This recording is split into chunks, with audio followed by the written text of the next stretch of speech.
Oi,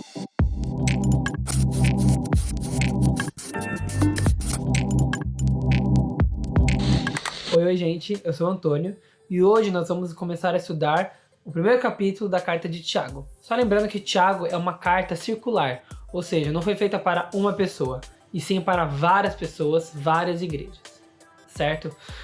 Bom, nos primeiros versículos, ele fala sobre provações e tentações. Então vamos diferenciar o que é isso. E o próprio Tiago nos fala um pouco sobre isso, a partir do versículo 13 do capítulo 1. Quando alguém for tentado, jamais deverá dizer, estou sendo tentado por Deus. Pois Deus não pode ser tentado pelo mal, e a ninguém tenta. Cada um, porém, é tentado pelo próprio mau desejo, sendo por este arrastado e seduzido. Então esse desejo, tendo concebido, dá à luz o pecado, e o pecado, após ser consumado, gera a morte.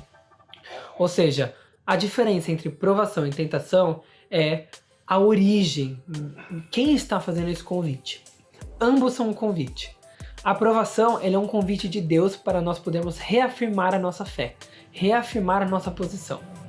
E a tentação é um convite do diabo ou da nossa própria natureza humana a cometer um pecado. Um exemplo de tentação é a tentação de Jesus logo após o seu batismo. Ele foi levado para o deserto e uma das coisas que aconteceu ali foi o diabo oferecer todos os reinos da terra em troca de Jesus se prostrar diante dele.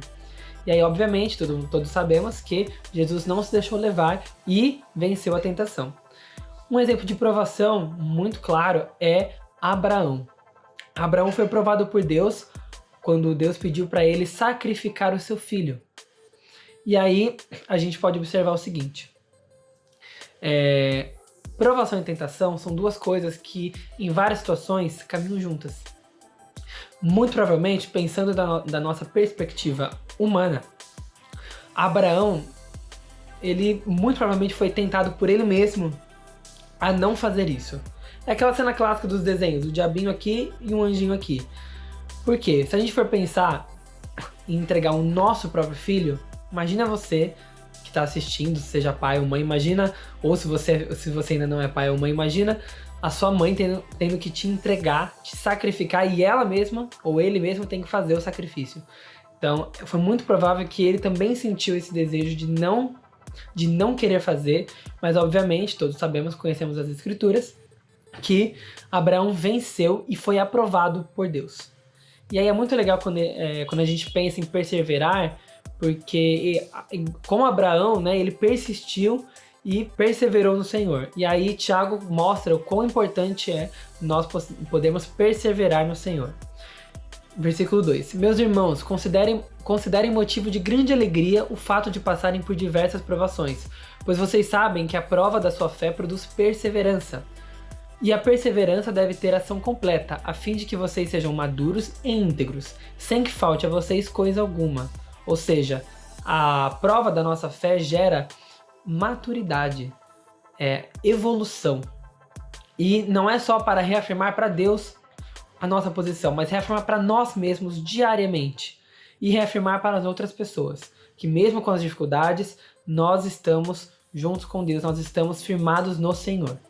E aí, uma aplicação para os nossos dias atuais é o que ele fala entre os versículos 5 e 8. Se algum de vocês tem falta de sabedoria, peça a Deus, que a todos dá livremente, de boa vontade, e lhe será concedida. Peça, porém, com fé, sem duvidar, pois aquele que duvida é semelhante à onda do mar, levada e agitada pelo vento. Ou seja, versículo 7 e 8. Não pense a pessoa que receberá coisa alguma do Senhor, pois tem mente dividida e é instável em tudo o que faz. Ou seja, o que nós podemos fazer hoje em dia? Pedir sabedoria ao Senhor.